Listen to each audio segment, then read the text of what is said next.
Otep à tous, bien-aimés frères et sœurs, pourquoi le Congo a du mal à venir à bout de cette petite armée rwandaise?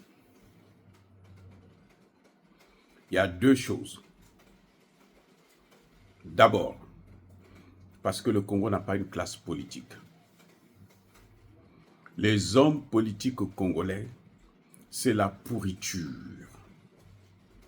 Ce sont tous des malhonnêtes. Alors, presque, hein? À quelques exceptions prêtes. Ce sont tous des voyous, des bandits, des criminels, des corrompus. Il n'y a pas d'armée au Congo. L'armée est infiltrée, mais alors, jusqu'à la moelle épinière. De la tête aux pieds, elle est infiltrée par les Rwandais, les Ougandais et autres.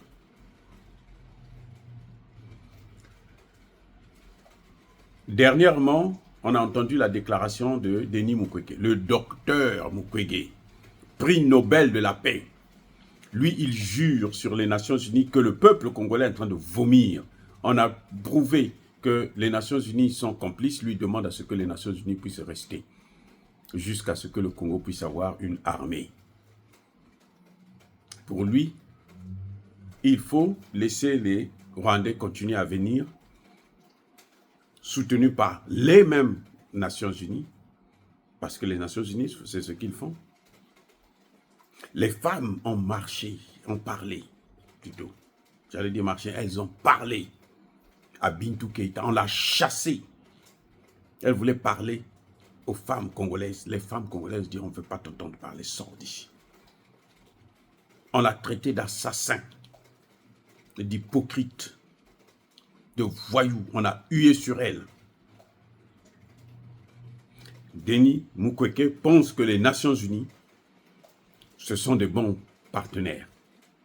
Ça veut dire qu'il est en train de contredire tous ces milliers de femmes qui se sont levées comme un seul homme pour dire non, on ne veut plus de ces Nations Unies.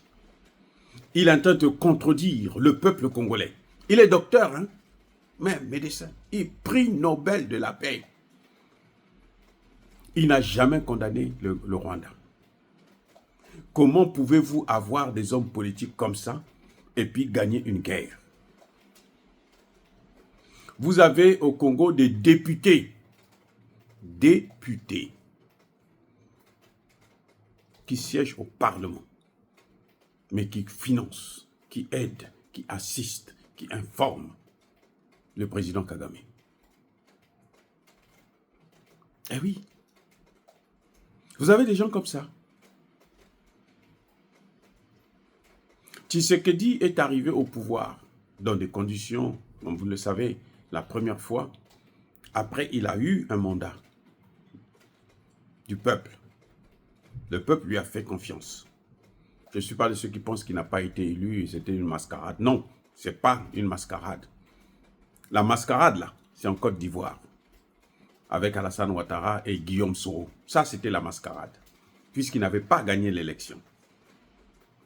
Mais les mêmes hommes politiques, les mêmes analystes, les mêmes panafricanistes qui soutiennent Guillaume Soro et Alassane Ouattara, bon, maintenant, il les divise parce qu'Alassane Ouattara a chassé Guillaume Soro, il ne lui a pas donné ce qu'il attendait de lui. Eh bien, les mêmes maintenant, quand ils se mettent à critiquer, Tshisekedi, non, c'est faux. Tshisekedi, là, la deuxième élection, là, Tshisekedi l'a gagné. Tshisekedi a gagné. Il n'y avait pas quelqu'un qui pouvait le battre. Martin Fayulu n'était plus crédible. Quant à Katumbi, ce n'est même pas la peine. Ça, c'est le candidat de Barack Obama. Ça, c'est Barack Obama qui était parti le soir, dit, toi, je vais faire de toi président du Congo. Alors qu'il n'est même pas congolais. Encore une fois de plus. Donc, le seul candidat crédible qui était congolais, en tout cas le moindre mal, c'était Tshisekedi. C'est pour ça que Tshisekedi a été plébiscité. Maintenant, il y a un problème. Comme je disais, il n'y a pas de classe politique. L'église catholique, oui, c'est même pas la peine. L'église catholique, là, ils n'ont jamais condamné Kagame. Eux, le pape avait dit, moi, c'est les diamants qui m'intéressent. Donc, autant de diamants possible que vous pouvez prendre pour moi, c'est bon. Avec l'Église catholique, c'est ça. Et eux, ils sont là pour affaiblir Tshisekedi afin que Tshisekedi puisse faire la volonté des Occidentaux. Plus Tshisekedi est faible, plus Tshisekedi doit faire leur volonté. Maintenant, il y a une autre chose. C'est que les États-Unis mettent de gros moyens. Lorsque les États-Unis ont appris que le Congo avait relancé le projet de coopération avec la Russie,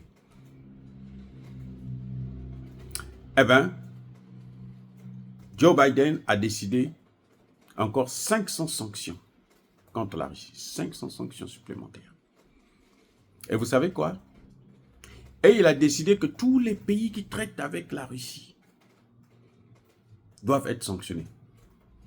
Parmi lesquels le Congo démocratique. Eh oui. Et le premier pays, c'est pour ça, c'est le lendemain même qu'il y a eu ça, que Joe Biden est sorti. Et il a fait un discours alors féroce contre la Russie et contre les pays qui coopèrent avec le Congo. Et dans ces conditions-là, si le peuple ne se mobilise pas là, Tshisekedi ne pourra rien faire. Sinon, on va le tuer. Et si on le tue, ils vont déstabiliser, balkaniser le Congo. Le temps qu'on organise des élections, déjà, ils vont placer quelqu'un d'autre, leur homme. S'ils ont le contrôle, s'ils le tuent, ils vont prendre le contrôle, ils vont placer quelqu'un d'autre. Donc, nous, on n'a aucun, mais je dis bien, aucun intérêt que cela arrive. C'est pour ça qu'il ne faut pas affaiblir Tshisekedi. On peut le critiquer, faire des propositions, mais pas l'affaiblir. Ça ne nous arrange pas. Au contraire. De toutes les façons, la démocratie, là, ce n'est pas pour nous. C'est Tshisekedi qui est là. On doit faire avec lui pendant 5 ans. On ne va pas attendre qu'il y ait un soi-disant panafricaniste. Je ne sais même pas ce que ça veut dire en fin de compte. Eh oui, en fin de compte, panafricaniste, ça ne veut rien dire. Si chaque fois qu'il y a un président qui essaie de faire ce que nous voulons, on est là, on l'insulte, on le critique, c'est pas la peine, il n'y a pas de panafricanisme. Bref, ce sont les problèmes qui rendent les choses, qui compliquent la résolution de la crise. Tshisekedi avait fait des mauvais choix en prenant l'armée française et autres pour venir l'aider, les mercenaires français, ce qui d'ailleurs, eux, ils ont, en Ukraine là, ils sont en train de se faire massacrer d'une manière pas possible. Ce que Emmanuel Macron raconte là, c'est la bouillabaisse, c'est n'importe quoi. Il ne sait même pas ce qu'il dit. C'est sûr que ces jours-là, il se chute tellement et puis bon, ben, il fait des déclarations sans réfléchir. Bref, en tout cas, le Congo a des difficultés et que nous devrons nous mobiliser pour faire en sorte que la volonté, notre volonté, la volonté des panafricanistes puisse être écoutée. Avec celui qui est là en ce moment au pouvoir pendant 5 ans, nous devons faire avec lui, et pas avec quelqu'un d'autre.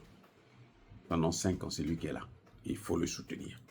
Alors, bien-aimés frères et sœurs, soyez bénis, abondamment bénis par le Dieu des Kémites et par nos ancêtres angélisés, mais que tous ceux qui persécutent le continent africain le pillent et le déstabilisent, qu'ils soient noirs, blancs, chinois, arabes, juifs, indiens ou qui qu'ils soient punis, maudits, foudroyés, neutralisés, écrasés, effacés par le Dieu des Kémites et par nos ancêtres angélisés. Vive l'Afrique éternelle, j'ai dit et j'assume.